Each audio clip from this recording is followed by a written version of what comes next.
just like learning more about each other and through this like transparent process, as opposed to being like in a group collaborative thing where it's like you can't really just be all of the things that I feel like you want to be all of the time, and you're trying to find this way that things just mesh, and that's cool, but it's not like ultimately for me the longevity of it doesn't totally make sense, because it's like I need to be able to just like freely express how I want to do, and I want the artist to do that as well. Like 100%. You know, like I want to be able to have the collaborations and things that I do with artists feel very like true and very much like themselves.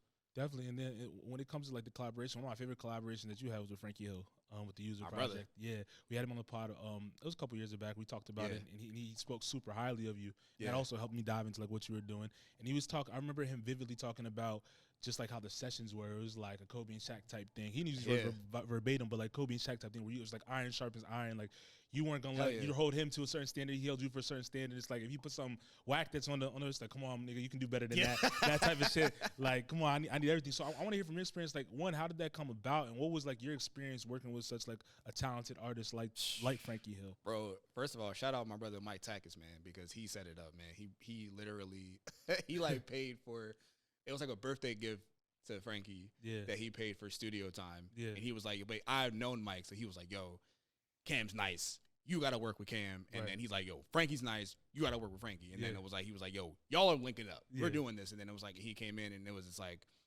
I just recorded, like he did some freestyles, and I was like, yo, like, this is crazy. But I was like, that was kind of it. And then we kind of like just did a couple things here and there, nothing super crazy. I wasn't even really producing. It was more like just recording stuff.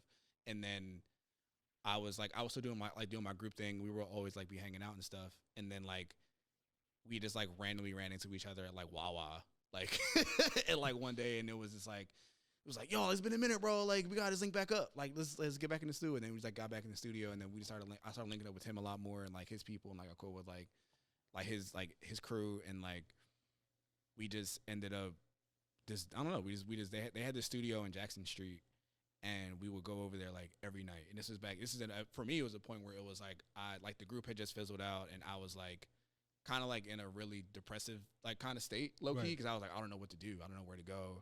I didn't really invest in myself.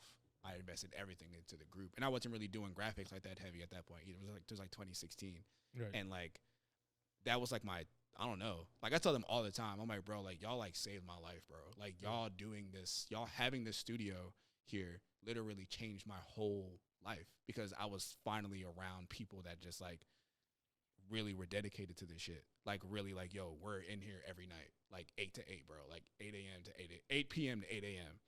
And I'm like, at that point, I'd never seen nobody that dedicated to this. So it was like being able to just go there, and I was learning graphics. I'd just be like, they'll just be making the whole song over there. I'm just like on my laptop learning graphics, locked in. Then I'm like hopping in, producing stuff, watching them record. Like it was just like, I don't know, it was a crazy time. But then we eventually were like, yo, like he's like, yo, like I'm looking to really like make some crazy shit. Right.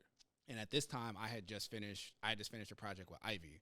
So this on like we did a project called East, and like the lead single Life had got like millions of streams already, and it was like a crazy thing. I think my first time having like a crazy production go like a production go that crazy, and it's like on the radio and like all this kind of shit, and like we're like going to Germany doing a whole bunch of stuff. So it was a wild time. And then but he's like, yo, I'm trying to do something crazy, and I'm like, yo, like let's do it. And then we just linked up, and like we just started just like cooking up, and it was like a weird like, I don't know, like you just kind of get that feeling sometimes when like you just really feel like, yo, like, this is like really special.